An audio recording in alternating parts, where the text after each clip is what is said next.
actually. So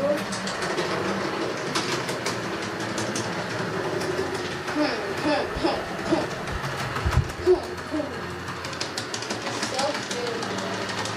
I thought that was a rocket launcher for a second. Never enough lighting. Yeah, try going off lighting.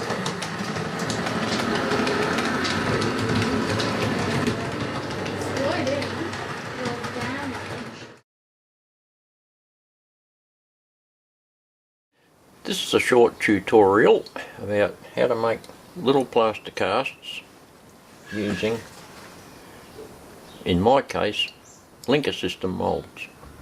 Now this method will probably apply to any moulds that you use that are soft and pliable, like these ones are, that you can use over and over again. So this is the method I use. So assuming you've already made some and they've still got little bits of plaster wipings and whatnot in them, they need a good wash in some nice hot water. That'll remove any little bits of plaster. It tends to dissolve and disappear. So you need a little tub and some hot water and give them a good wash. Next, I use my mixing tub to wash the moulds off. As you can see, douse in hot water and any little bits tend to fall away pretty easily. So check that out, that's all got good stuff. You throw that to one side and do the rest. Give my swoosh around in the hot water and you'll find that the little residue of plaster comes off fairly easy.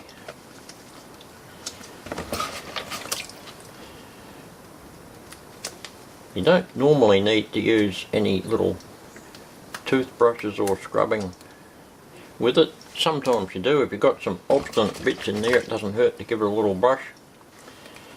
But make sure it's not too coarse, because if you use a wire brush you're going to ruin the mould. So just a soft toothbrush would do the job. So there's that one. That's done. I'll do the rest and be back shortly. Now once you've washed your moulds, rinsed them out, you need a nice hard, flat, non-porous surface to pour the plaster on. This is an old kitchen bench that's an 1.5 inches thick and it's got Laminex top, so it's non-porous and it's easy to wipe off afterwards because you're going to get some spillage. And what I do is the moulds that I've got priority over, they're the ones I lay out first and use the others as like backup for the spare little bit of plaster you may have. So we've got rock moulds there and they're straight brick moulds, and there's another rock mould, and so on. So you can put them all down in a little line. You'll need space between them, which I will illustrate why down the track. So we lay them out there. They're still a bit damp, that's okay. It'll help the plaster flow in the cracks when you make it. Next step is to make up your plaster mix. I've mixed up a little bit of plaster, bearing in mind these moulds are fairly thin, so you don't need much. A little bit will go a long way. So I've mixed it up so that it's not quite to that buttery stage. So you want it so that it will run a little bit. Next trick is to put them in the mould and get a little bit in there.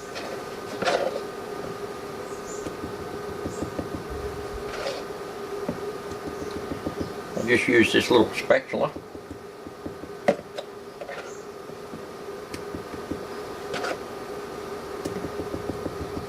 Put about what you reckon in there and then move on to the next one. Put some in that. Yeah, and then the next one that you need as well. These are the backup moulds for any excess. So we've got that in there. Now, depending on what the weather's doing, this stuff may go off fairly quick. So we'll put that to one side. Now, smooth it out. Zoom out there. Now to smooth it out, the little scraper that comes in the kit is fine, but I found something better. And that's one of these great big things that they use for doing the plaster joins in drywall or gyprock, depending on where you come from. And that smooths it all out, and that's a nice big flat face to smooth the stuff out. Now once again, the old vibration method to tap it into the little corners is the way to go.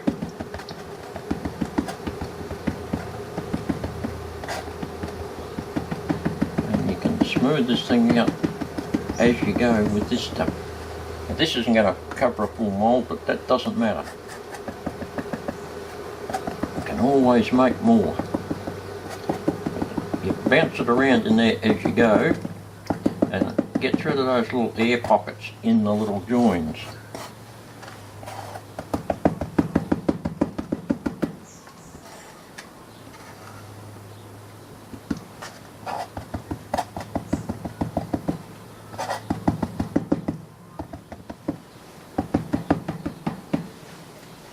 Once we've got it settled in, this is where this comes into its own. You can wipe across it diagonally.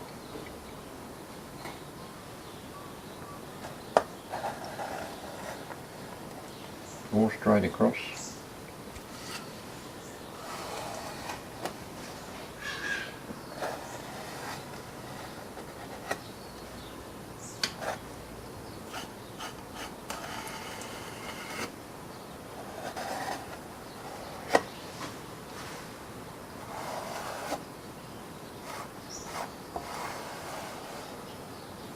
So, you'll see how clean the edges are.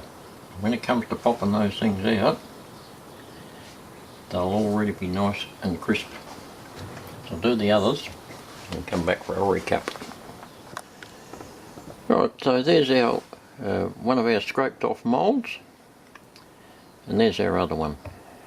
I haven't filled them up, this is just for illustration purposes only. When you're working on your own, you can work a lot faster and get more moulds done before the plaster starts to go off, but we'll wait till that dries and then come back in a while. So I think our little moulds are suitably gone off. I found it best to not wait till they're completely hard and dried out, because then they might tend to crack when you get them out of the mould. So it's best to have them when they're just still a bit on the damp side but set. And the way I get them out is just slowly work around and loosen up like so, and just peel the back out, finger underneath, push it, thumb under, roll it over, take that out, and I'll set it down face down. That way, if it happens to be a little bit soft, when it settles, it'll settle nice and straight. Do the same with the rest of them. Set them down like so. Once you get a bit of practice at it, like riding a bike, it tends to get fairly easy with the good moulds. See, a couple of those little spots there, you end up with little air holes in the joining tags, and that's why the thumping and banging and vibrating is pretty important. It doesn't matter if they muck up, you can always make more. Plaster's cheap, water's cheap, you've got your moulds, they last for ages, and all you need is a bit of your time. So here's some of our brick moulds. They're easy to get out, they always are. Just flick them out, turn them face down. See, that one broke off. It doesn't matter, no big deal. You might be able to use it somewhere anyway. You hang on to those that are in reasonably good nick, and even those bits that are broken off like that, they can be used for broken down walls. Here's that little triangular bit.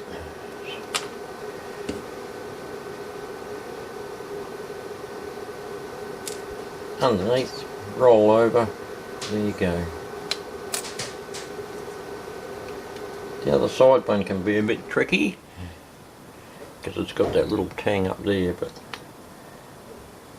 usually get them out alright after a while. But no, like I say, it doesn't matter if you muck a few up. Don't get too stressed out about mucking a few up, because it's all a good learning curve. Once you've done that, get the bulk of the other bits and pieces of plaster out of your mould and set them to one side. And you can give them a clean now while the plaster's wet, or if you get slack, like I do, you wait till you want to do another pour and then you clean them up with hot water. So you get all these bits and pieces out, and they can go in the bin. So there you have it. You've got your little moulds there, you wait till they dry, and they're ready to use. So just recapping, flat, hard, non-porous surface you can wipe off, clean off afterwards. Wash the moulds first, hot water to get any residue out. Mix up your plaster so that it's just a bit on the runny side from butter. And you've got to work reasonably quick because it will go off really quick, as I say, depending on the weather. Get the stuff in the mould, smooth it off with your plaster joint trowel like that, and wait. Once they're set, come back an hour or so later when they're set and peel them out, face down to dry, and you're good to go. Rinse and repeat, as they say. Do it over and over as many times as you like with the moulds that you need, and then you're good to start making stuff. So that's about it. Happy moulding.